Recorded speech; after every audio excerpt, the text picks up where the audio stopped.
wants us done by 9:30. At least that's the word I have. I don't think we'll have any problems with that. So first bill for our consideration is Senate File 26, School Facilities Appropriation. Representative Brown, you're on.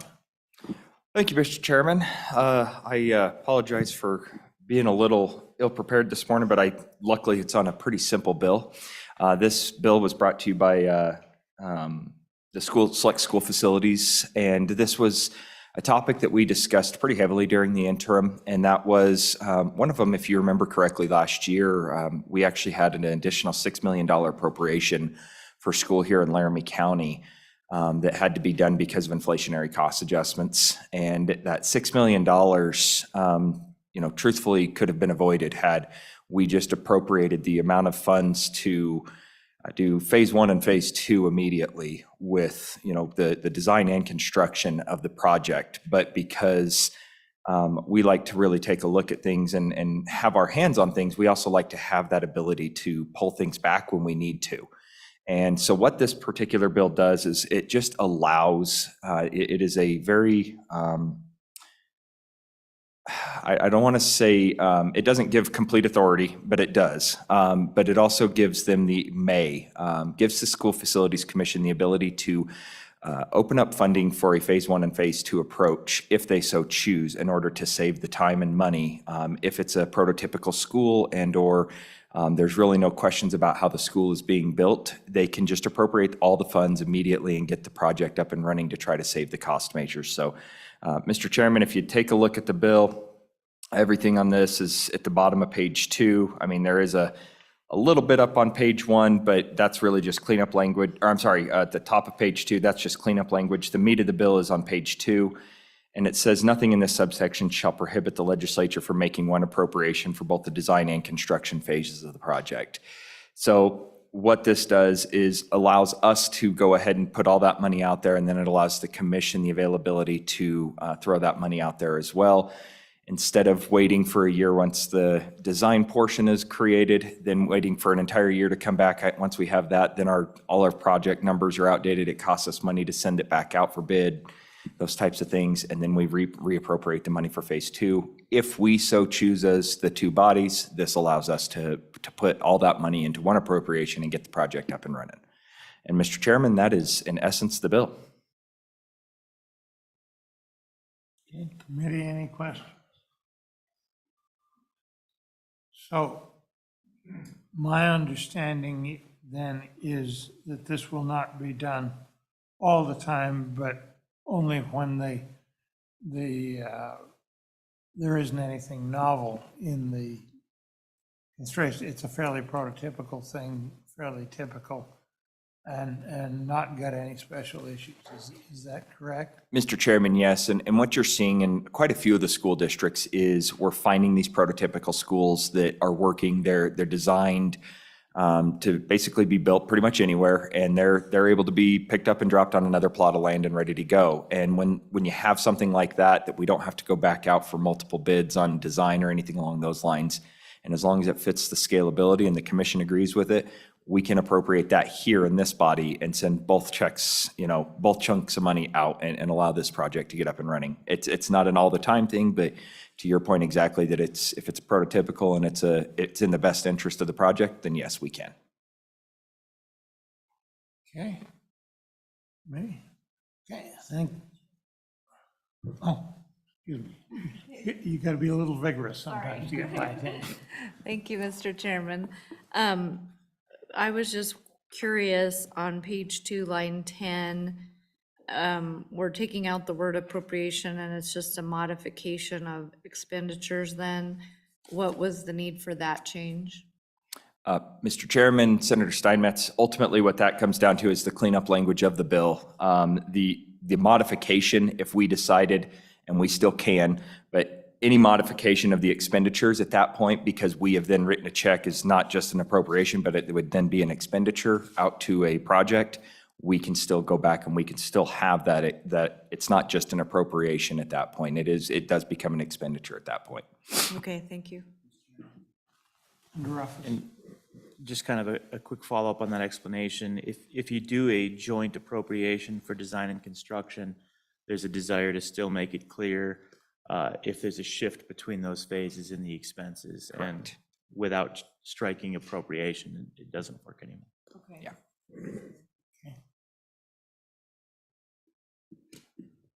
Okay, thank you very much.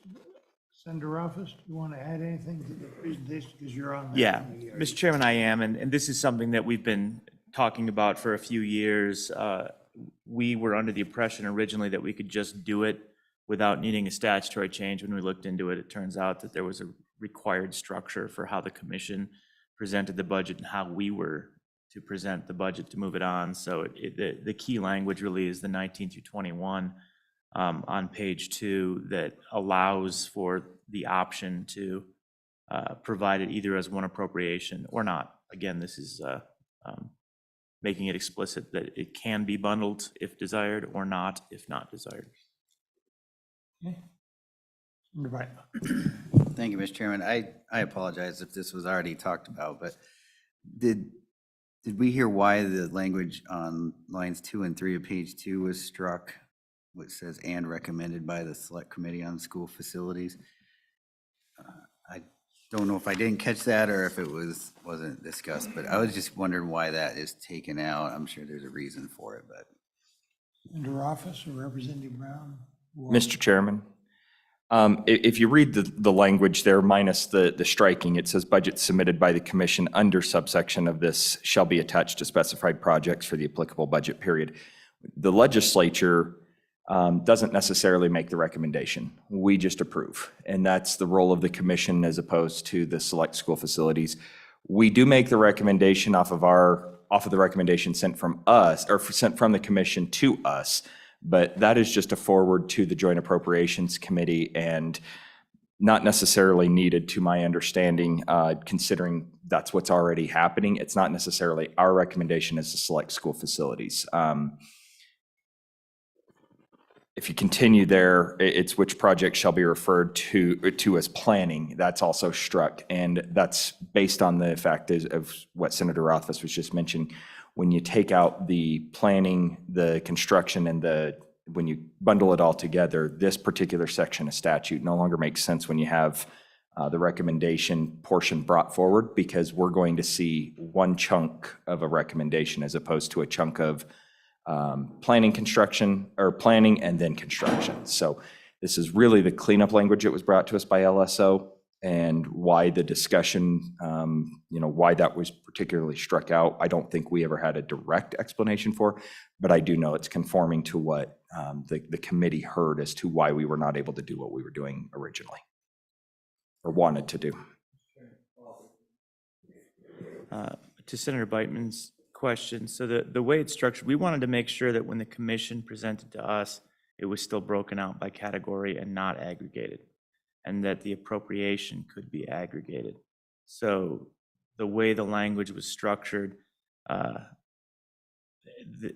by eliminating us from the obligations of the paragraph, us being the select school facilities, we can say that the commission shall separately identify amounts for all the phases, and then make it clear down below that when we're requesting the appropriation or putting it in the proposed budget, they can be aggregated. So it really was just the structure of how that was called out.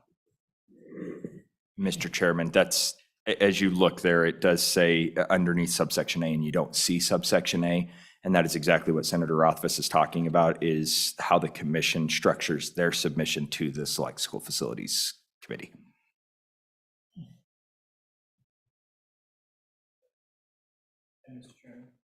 Senator Office. I'll know the impetus for this bill was we were just planning on doing this for a budget request on an elementary school, I think last year, not this year, if I'm not mistaken, and couldn't. Much to our surprise. Okay, that's, I can understand why that would motivate a bill. Okay. Anybody else here want to speak to this issue? Let's go. Good morning, Mr. Chair, members of the committee, Janine Bay-Teskey from Teton County. We truly support this bill. Back several years ago, when we were building our Munger Mountain Elementary School, we had the design phase of that school finished. We were waiting for completion of the legislative session for approval of the construction phase. I mean, we literally had equipment on site, ready to start digging. And it was at 11:30 on the last night of the session that that appropriation was finally approved, which was, I would say, quite stressful. And just to remind you, that school came in on time and $1 million under budget. I think one of the points that is really important in this discussion is that there will be a detailed set of deliverables established as you're going through this. So it's not like there's just an open gate and you go from the design phase into the construction phase. Those deliverables within the design phase, including the cost and so on and so forth, need to be reviewed and approved before the gate is open to allow for the funds to flow into the construction phase. I think that's a pretty important part of this bill. So, thank you. Thank you very much. Anybody else? Is the commission here?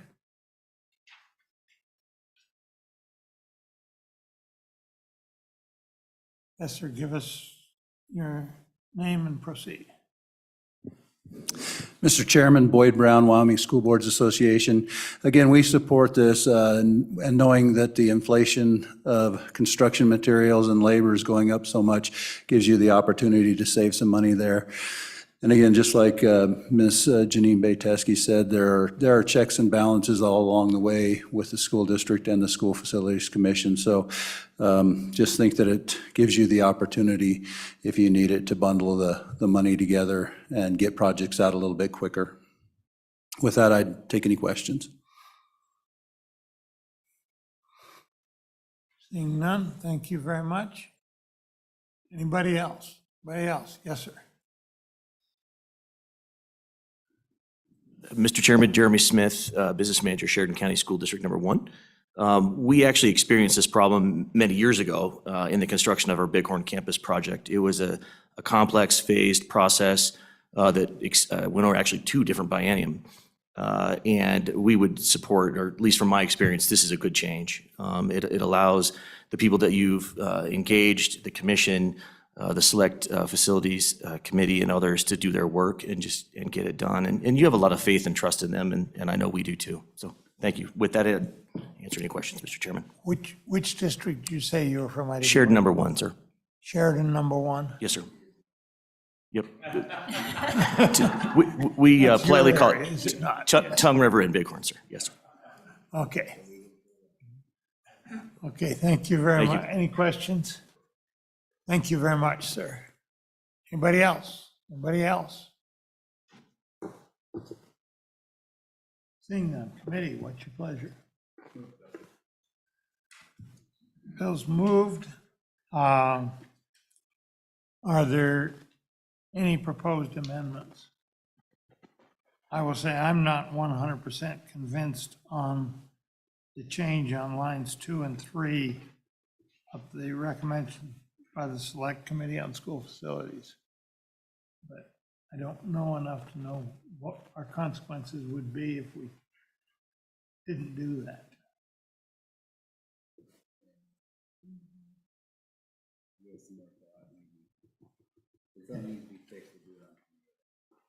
Okay, it's in your office. So on that point, a budget submitted by the commission is not necessarily the budget recommended by the select committee. That's another little nuanced problem there. So the commission can submit a budget, but you don't have to recommend it. You can recommend we not fund. some part of Correct. it.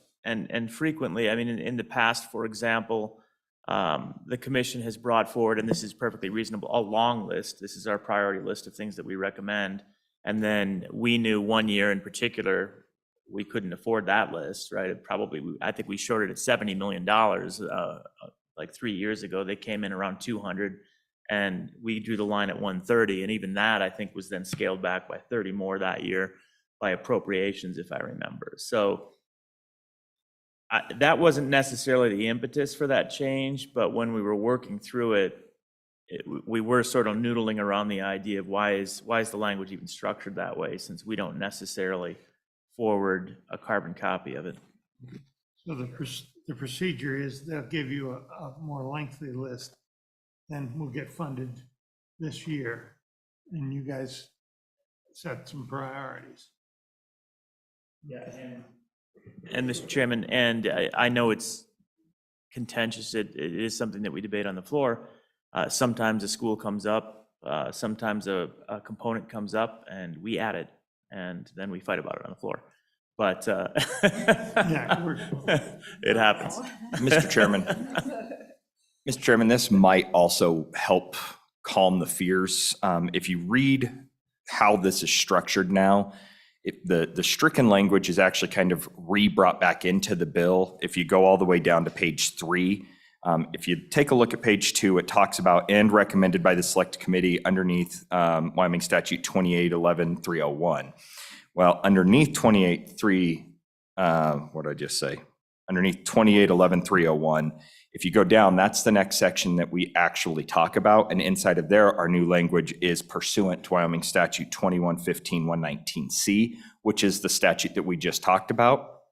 And that's where we make the changes in the red at the bottom of page 2. So we're just referencing it in kind of backwards order. And it's to Senator Rothfuss's point that we like to make our changes, and sometimes the commission recommends things that we don't see. And, you know, as the elected officials, as opposed to the appointed officials, that's kind of the power of what we run for. So, and then also, Mr. Chairman, for your edification, and I will give our good Senator Rothfuss here the catch, because I remember this very specifically in committee. If you look at page 3, line 13, your favorite word has been struck. And I know that that's one of your favorite catches in our statute, And, so. and that's literally for you, Senator Scott, that we did that.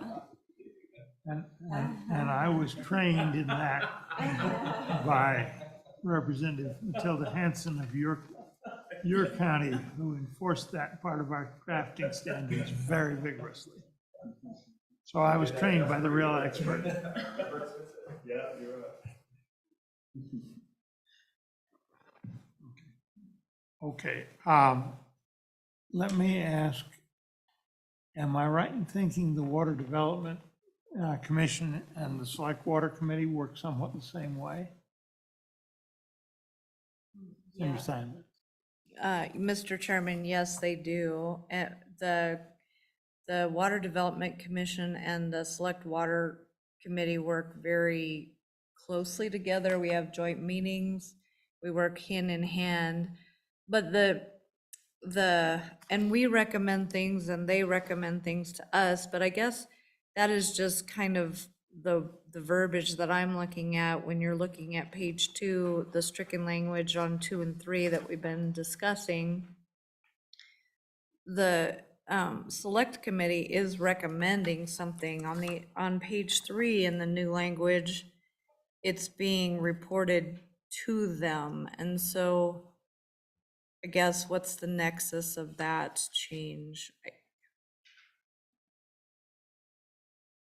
So it's being reported to them. Is there elsewhere in the statutes where the Select Committee is charged with making a recommendation? Am I right in thinking Mr. that? Chairman, I believe that's all underneath A, which you do not see in this bill. And I was actually just going to try to pull it up as quick as I could. If I had folio, it would make things a lot quicker. But I do believe that's underneath A. And again, that is Senator Rothfuss and I have covered underneath this, is when the language was brought to us from LSO, is it's not us necessarily making that recommendation. It is us making our own recommendation, and then we're receiving that information from the commission. The information is coming from the commission, and then we do as the elected body what we see fit with that and move that forward. So the change on lines 2 and 3 were never truly discussed in appropriations on the House side. That's where this bill originally went. So to have this discussion, to be honest with you, it's a little foreign to me, because I don't remember going back to June or July when this bill was brought forward to us, what the nexus of that was. But I certainly do believe that underneath subsection A, that you do not see here is actually where the structure of where the budget is presented and then sent to us as a committee is at. We can check that out. Okay, thank you very much. Anybody else here present want to speak to this bill? Anybody else? Seeing none, do I hear a motion on the bill? I heard multiple motions moving the bill. Yeah. Any further discussion? Any proposed amendments? Seeing none, you ready for the vote? Okay, call the roll, please. Senator Brightman. Senator Brennan. Senator Rothfuss. Senator Steinmetz. Chairman Scott. Aye. 5 ayes. Okay. And Senator Ralphus, you're, okay. Next bill for our consideration is House Bill 70, definition of home-based education program. Representative Nyman, this is your bill, you're on. Good morning, committee. Thank you, Mr. Chairman, for the opportunity to be able to come and present House Bill number 70, definition of home-based educational programs. This is pretty straightforward piece of legislation. It is actually a repealer. If you look back, if you look at the bill and you go to your second page, what we're basically doing is we're striking, beginning at lines 2 on page 2 and ending in line 4, the provision where it says, an instructional program provided to more than one family unit does not constitute a home-based educational program. And to give you a little bit of background on what brought this about, my daughter is homeschooling 2 of my grandchildren. My daughter-in-law is also looking at and potentially planning on homeschooling my other 2 granddaughters. They live about 3/4 of a mile apart.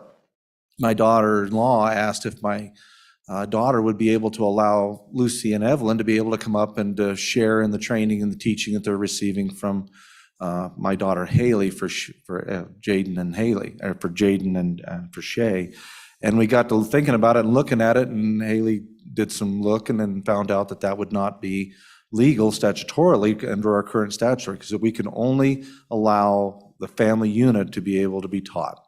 And so what we're wanting to do, and as I looked into this and got some feedback from some other folks, what came to rise basically was the idea that we're limiting our homeschool families on their ability to be able to network, to co-op, to be able to work together and to mine the wealth that is out there. And so that was the reasoning behind this. What this is simply doing is allowing more freedom for our home folks that decide to do homeschooling to be able to network and to be able to work with each other and to broaden their ability to have more cooperative efforts in education. And I think that's what we're all here to do.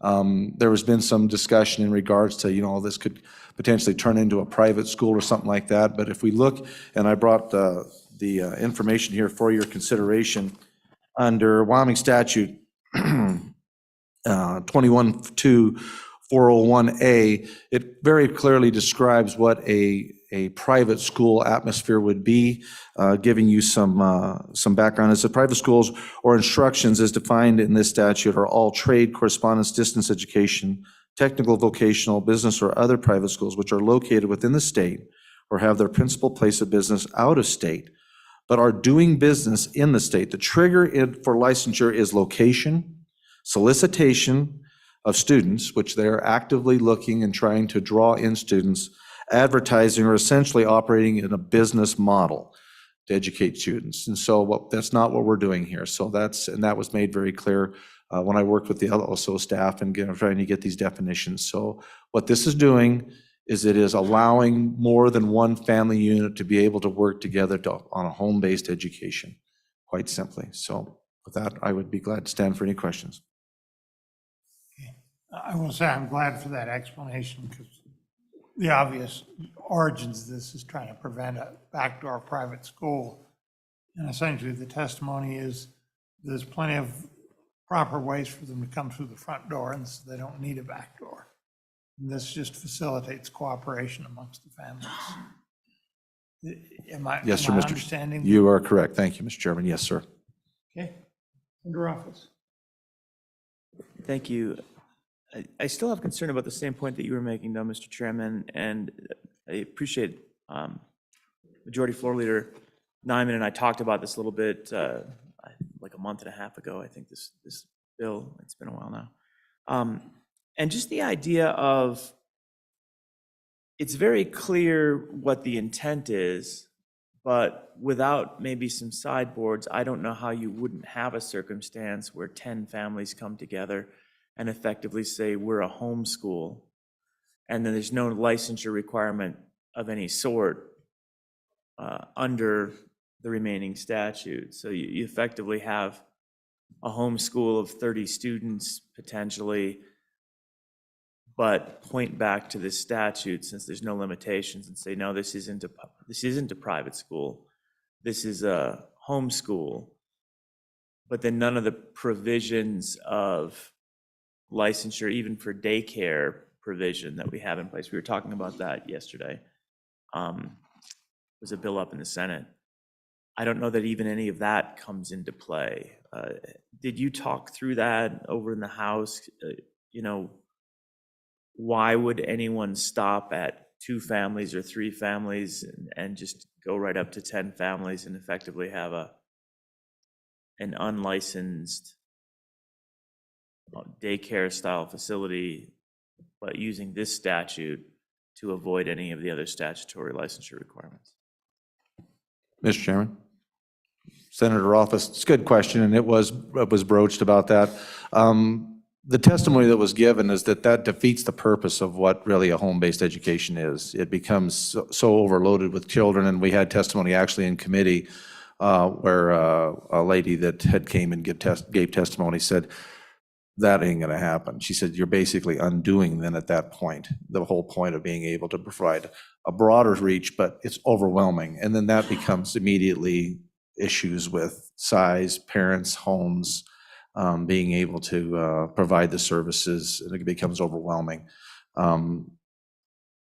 It's never, in any discussions I've had with anybody, that basically counters and goes against what they're wanting to be able to do and provide that cooperative education. That becomes a school then, and that would be obviously a school where there would be multiple teachers working and folks that would actually be trying, who knows, you could get into trying to being paid, and that obviously is covered in the statute 21-2401, so A. So I don't see that happening. The testimony that we've heard does not see that happening. In fact, they say that is actually prohibitive and is actually self-limiting in how that happens. I'm sure, but the thought comes to my mind, I'm out of a family of 11 kids. So let's say you put sideboards of 4 families, you put 4 kids, 11 kids, that's 44 kids out of 4 families. So I don't know. There's large families, there's small families. So if you wanted to put restrictions on it, I guess I just don't see where we're looking at taking away or potentially impairing private schools to be able to operate or take anything away from them, or creating something that would allow that to be facilitated, because even in testimony, and even, you could probably even ask my daughter, no, I'm not interested in teaching 50 kids. I don't have the facility nor the time or the effort to do it, but I would love to be able to offer my services if she wanted to family members, and be able to have those parents work together to be able to provide those other and broader opportunities for the kids. So. Okay. Representative, that's though, to a large degree, assuming good actors doing good things for good reasons, which generally isn't why we write the statutes in the first place, right? It tends to be to stop bad actors from doing bad things and hurting people. And therein lies my concern. If you,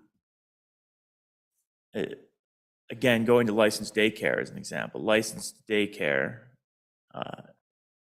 has a lot of requirements and oversight by the Department of Family Services to ensure that you've got an appropriate environment and safe and background checks and things along those lines, right? To protect the health and safety of the individuals, and this is typically then a business relationship.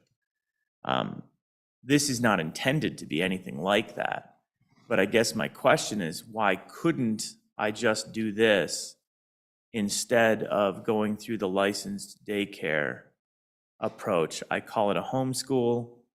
I charge less because now I need no licensure, anything along those lines. And maybe elsewhere in statute that I'm unaware of for a home-based education program, maybe it explicitly says that I cannot receive any income associated with it. And if that's somewhere else, I think that's at least useful. Mr. Chairman? There's bad actors in everything. I mean, anybody can take anything and try to make something more out of it, but I think that's where we have the limitations in regards to what it is, a private school. I mean, if you're openly, and like I'll read for you again and that, and to me, it looks, and established it pretty clearly, private schools or institutions are defined. And so if that is defined and you see that begin to develop, then that can be challenged and that can be said, hey, listen, you're not doing a home-based education. You're doing a school. You're doing a private school. You've got 50 kids all going to one house and they're from 12 different families and all this bunch of things. So that would allow it to be challenged based on that description term right there. One other point in here that was also in 1221.4.101 is a parochial church or religious schools as defined and home-based education programs as defined are specifically exempt from the requirements of 21.2.406A. So, I mean, they still have to provide, their curriculum to the districts and offer that information. What we're simply trying to do and what I'm offering is the ability of those parents, if they want to try to be able to network and work together to be able to provide a broader experience for their kids. I think it's in all of our best interests that they have that opportunity. So some of the thoughts, and as I've written some things down as I've gone through this process, that I think kind of, where did I put it? Some points to think about, I guess, is removal of this language will provide for cooperative opportunities for parents and students which are currently not available, according to the statute. Increased networking allows for the freedom and will serve to involve and increase the quality of the learning opportunities and experience for our kids, greater involvement and cooperation among parents, which I personally love. I love to see parents getting more and more involved in this. So, Representative, I get the upside. I want your upside vision to be available. But again, we tend to regulate and legislate to avoid the bad sides. And if there are two statutory definitions that can describe the same school setting, one is a private school, but it also meets this and is therefore exempt from almost all of the regulations that we would have otherwise. There's nothing in statute that would allow anyone to exclude me from using this that I know of, and that's what I'm asking about. If you strike this language, I would never choose to fall under the private school definitions. I would simply choose to fall under the homeschool. I'd call it a homeschool under any circumstance, unless there's something else that I'm missing. The delineation, which says, all right, we're going to give you effectively full exemption from any of the regulatory structures that ensure the health and safety of your students if it's your family. That's what's in statute right now. It's my understanding that, and I understand the motivation for it. I get it. There's good things that can happen when people work together and build a community and support each other. So there's an upside. But I don't understand what prevents any of the downsides that I'm worried about, other than that there is an upside, the hope that everyone will do things right. We wouldn't need the criminal statutes under that circumstance. And we wouldn't need background checks, and there wouldn't need to be a sex crime database, as an example. So how do we ensure the health and safety of the students that are attending this homeschool? What I understand is that this 21.2.402A section following that's the route for private schools, and somebody tries to create a private school without, they're in violation of that. And what I'm going to suggest is we take a careful further look at that. But I think that if somebody manages to get creative and successfully create a loophole, we know how to fix that.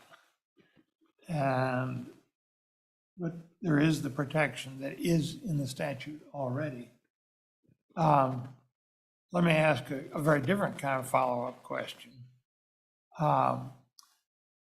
with this change, suppose you had a bunch of families that are homeschooling and networked, they could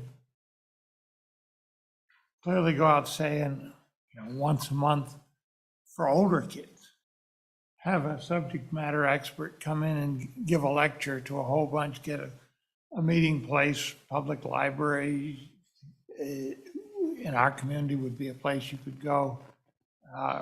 Any number of churches would be willing to let you have a meeting hall for that purpose. There's quite a few places you could go to do that.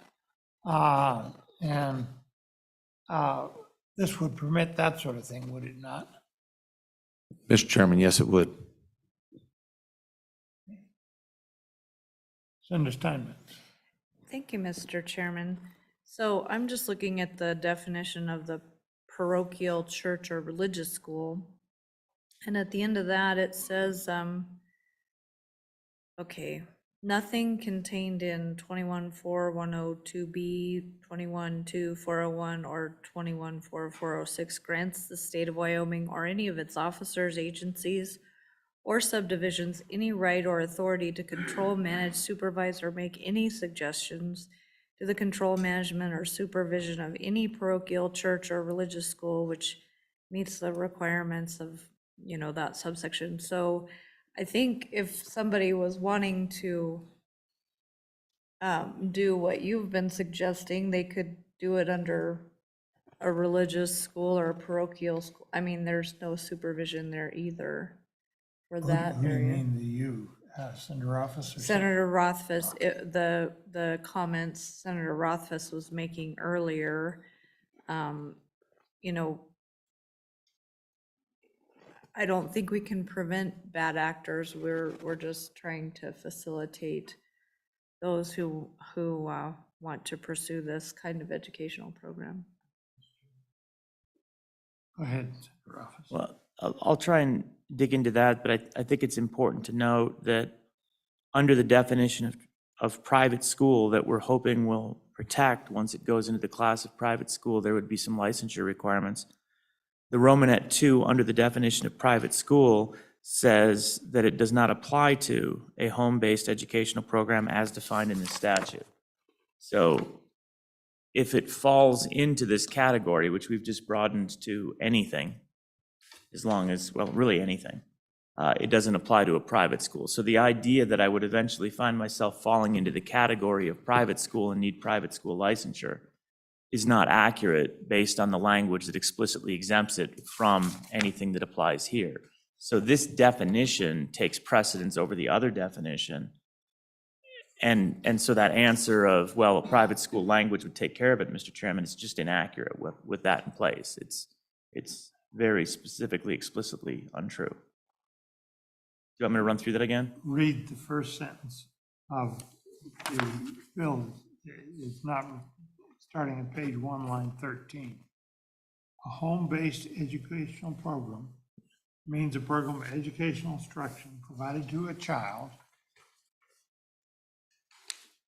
by the child's parents or legal guardian or by a person designated by the parent or legal guardian. Sure.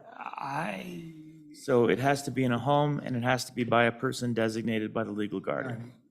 So that's anything in a home, literally anything in a home. Yeah, and now I open that up, which is fine under current, where it's a family. But, and again, maybe, Mr. Chairman, I'm sensing that the intent is zero regulation for any school at all, in which case I'll just stop. That seems to be, all right, we're good. Let's hold that now. We're debating the bill, and let's get the public testimony in first. And I think we're going to debate the bill and we're going to vote. Any further? Thank you very much. Representative, do you want to speak to it too? Go ahead. Thank you, Mr. Chairman. Ken Pendergraft, a homeschool father of many years and a representative for House District 29 in Sheridan. Very briefly, not to beat a dead horse or to belabor the point, but what this bill does is update a statute to what is common practice. It prevents common people who are doing what they believe they have the right to do without trying to tiptoe around and be sneaky, I guess. As a homeschool parent, you have a great degree of autonomy in how these children are taught. The wisest of us realize our own weaknesses. And so, for example, if I realize that I have a weakness in math, I'm under this program, under this bill, I would be available to find someone out there who maybe can help them out better and allow the kids to do what the statute kind of says already, but it makes it a little bit broader. Another thing that I think really has been lacking in a lot of testimony is an understanding from the outside of what homeschooling really is and how it's done. A homeschool is not a thing that we sit down for a couple of hours and we lecture to our kids or we have them do work pages. Homeschool is a lifestyle. When we take our kids, my grandkids are coming next week, and we're going to take them through the Capitol building.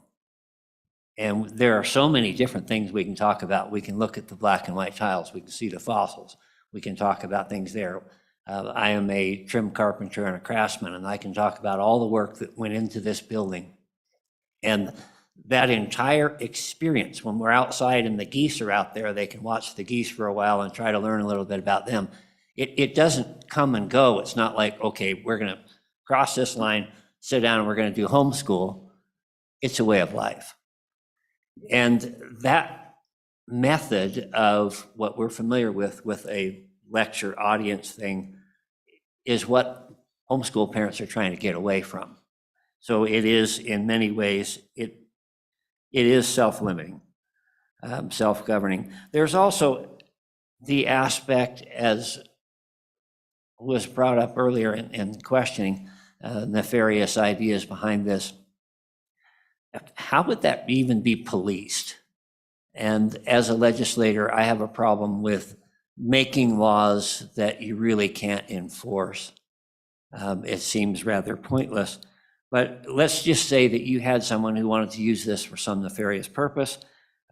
You've got neighbors that are probably going to get tired of 5, 6, 8 cars coming in and going every day.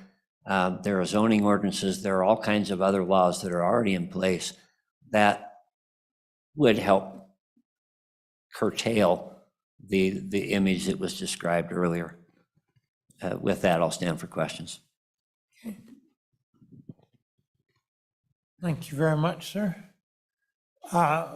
Who else is present wishes to speak to this bill? Yes, ma'am.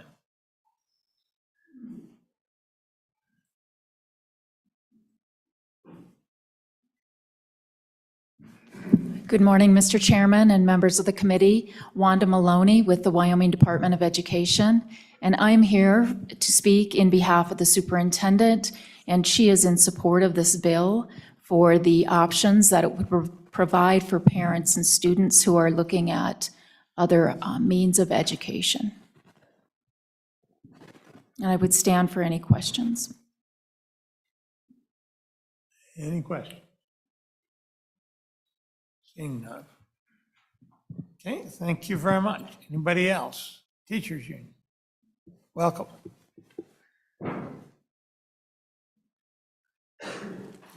Mr. Chairman, members of the committee, my name is Tate Mullen. I'm the Government Relations Director for the Wyoming Education Association. I do want to commend the intent, the good bringer of this bill. However, we do share some of the concerns voiced by Senator Rothfuss, and trying to figure out what type of sideboards could be put on this. And I don't know, I mean, a cap in terms of a number of students does become arbitrary, right? And we have communities that have maybe more access and more people or larger families. So it becomes difficult to establish what isn't an arbitrary cap. Potentially, maybe a provision within the definition that prohibits any exchange of money for goods or services, but we do share some of these concerns. So with that, I'll stand for any questions. Thank you very much, sir. Anybody else? Senator Salazar.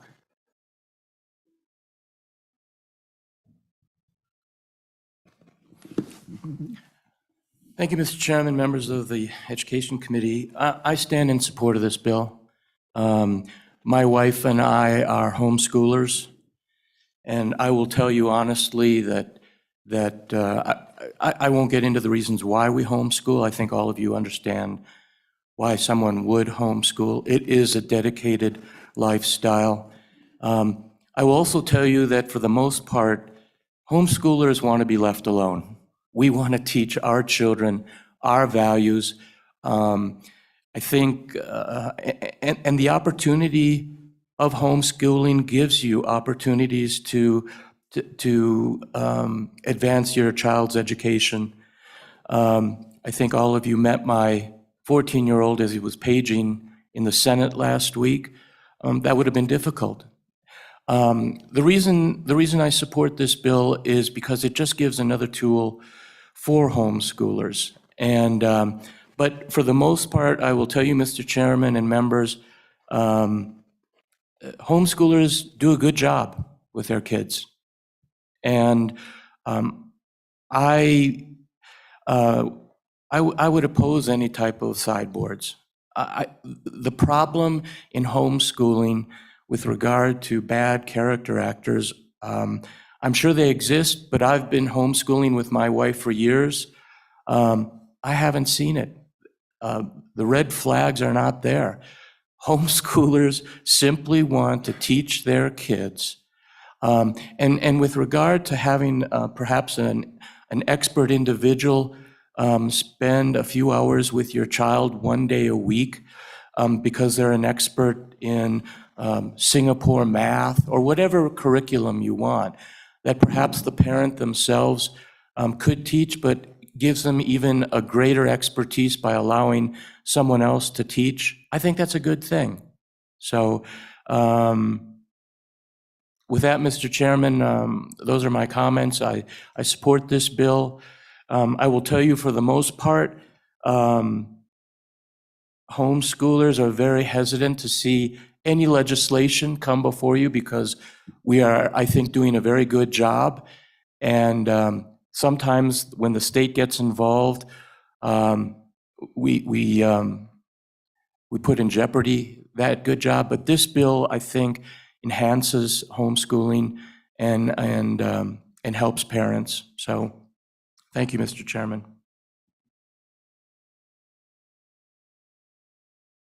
Thank you, Mr. Chairman. Senator Salazar, wouldn't you agree that this bill could actually make it possible for others to homeschool that couldn't? I think it could. Because I think I it think could. that's what I see with this, because there's parents that want to, but they both have to work. And there may be a relative that is a stay-at-home mom or somebody that And is home. Mr. Chairman, Senator Beitman, I think that's a good point. I've met on so many, I've had a lot of parents come up to me and say, you know, I've met your son, or I've met a homeschool child. I really wish I could do that for my children, but we need 2 incomes. And we can't do that ourselves. And I think this bill perhaps gives the opportunity to explore that opportunity.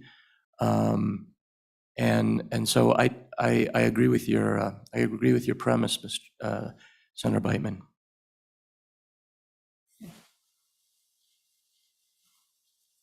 Okay, thank you very much. Anybody else? Anybody else? Yes, sir.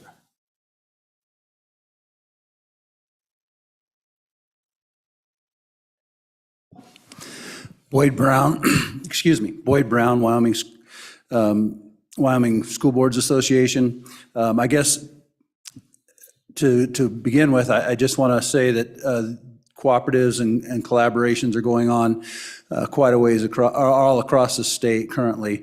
I've been in the largest and the smallest school district as a superintendent, and we have people who are working together as homeschoolers already. So I guess see this as something that we've got a law on the books that is not being followed currently, and think that we need to probably clean that up.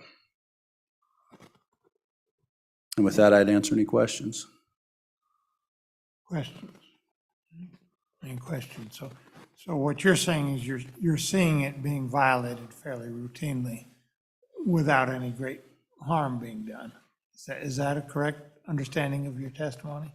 Well, yeah, I know that there are cooperatives that are going on in different communities around the state already where people are getting together to do these things. And so there's no enforcement mechanism out there right now. And I know that, or I guess I shouldn't say that. I believe that we do not want to try to be the enforcement mechanism to hold people accountable to this statute.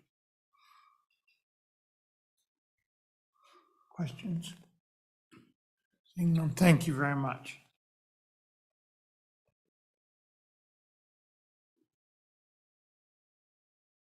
Anybody else? Anybody else? Seeing none. Committee, what's your pleasure? Motion is due pass.